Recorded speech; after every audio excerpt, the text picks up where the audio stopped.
I'm James Collins. I'm a partner here at Anstey Solicitors, specialising in employment and pensions. I specialise in terms of advising employers on a sort of local and national basis on all things employment law, basically. A big part of which involves advising employers around disability-related issues, reasonable adjustments, etc. We tend to find that a lot of employers have a misconception around reasonable adjustments, that they're incredibly expensive, incredibly hard to access and implement.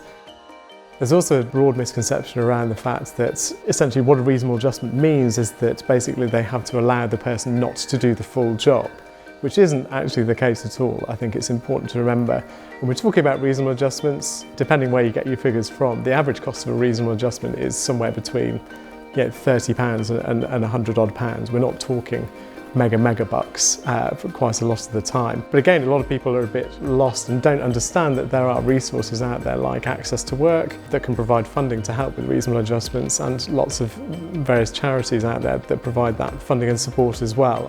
One of the biggest problems is quite often that the employers don't know where to look to find that resource and help, more so than anything else.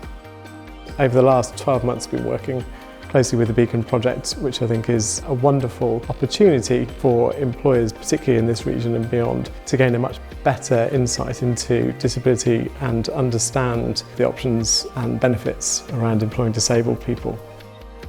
There's a classic misconception around the fact that someone with a disability is somehow less engaged or vastly more inclined to take lots of time off and overall just be a less satisfactory employee than someone without a disability. But the reality is that there is a lot of data and research that has gone about that essentially completely debunks that. Employers need to be very open in terms of their employment practices to include people with all abilities and from all different backgrounds. Having a diverse workforce brings huge benefits to all businesses, including the bottom line in terms of pounds and pence and profit.